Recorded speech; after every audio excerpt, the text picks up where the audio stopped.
Matapos ang ilang taon, naitala kahapon ang pinakamabilis na traslasyon ng poong itim na Nazareno. Ito'y umabot lamang ng halos 15 oras. Record-breaking din ang dami ng mga debotong nakiisa sa kapistahan ngayong taon. Ang mga yan sa sentro ng balita ni Alan Francisco. Pasado alas 7 kagabi, nang makabalik sa Quiapo Church ang imahe ng itim na poong Nazareno. Inabot ng halos 15 oras ang traslasyon na nagsimula sa Quirino Grandstand pasado alas 4 ng madaling araw. Ito ang pagbabalik ng traslasyon matapos ang 3 taon na pansamantalang inihinto bilang pag-iingat laban sa COVID-19 pandemic noon. Dahil dito, aminado ang mga deboto na nasabik sila sa pagbabalik ng traslasyon. Sa kabilangan ng panawagang huwag sumampa, hindi pa rin napigilan ng ilang mga deboto na mag-unahan para makaakyat sa andas ng itim na poong Nazareno. Pilit mang hinahawi ng mga iyo si JJ. Hindi ito naging hadlang para makasampa siya sa andas. Naging matagumpay man. Nagtamo naman siya ng bukol sa ulo at galos sa katawan. Kwento niya, hindi kumpleto ang pagsama niya bilang deboto sa traslasyon kung hindi makasampa sa andas. Ginagawa po namin ito taon-taon. Pero kahit sinasabi ng ng mga toilet na bawal, ginawa pa rin. Opo, ginawa po rin namin. Ano po ba yung pinakakatanging hiling? Ligtas na yung mga mahal ko sa buhay. Ang ilan sa mga deboto, sinubukan ding sumampa pero hindi tulad ni JJ, nabigo sila. Si Romeo, halos 5 dekada ng deboto ng itim na Nazareno. Marami, kaya hindi ko pwedeng tigilan to. Hanggang kaya.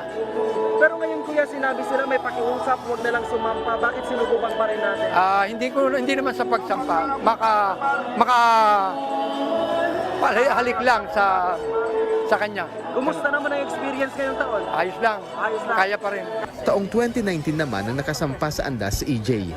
At napatunayan niya ang aniyay himalang dala ng Nazareno kung kaya't sumubok siya ulit ngayon. Satisfy pa rin naman. Medyo hindi lang siguro matawid ng ayos yung kasi ang daming sabik eh.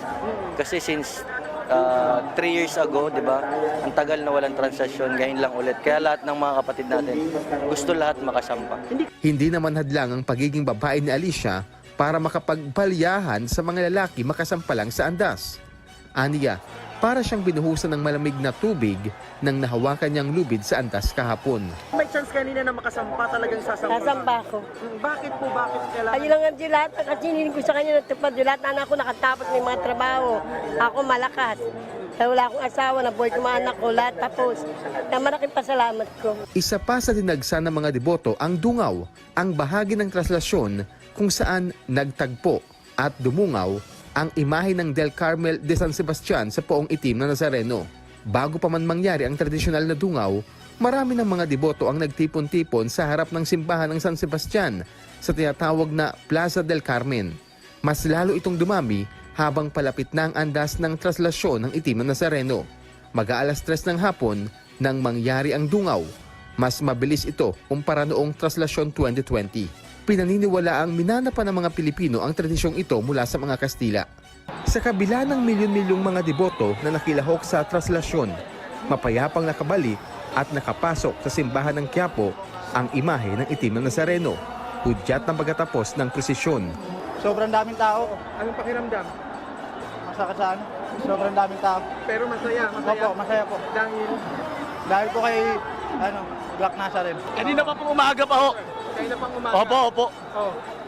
Maraming mga naimatay, kinaya mo. Anong naging sekreto mo? Pananampalataya lang po sa Panginoon natin yung pong Nazareno. So, anong pakiramdam? Napakasarap po. Napakasarap sa pakiramdam na kilabot man na may tawid. Sana po ay makapasok na ako sa pagpupulis.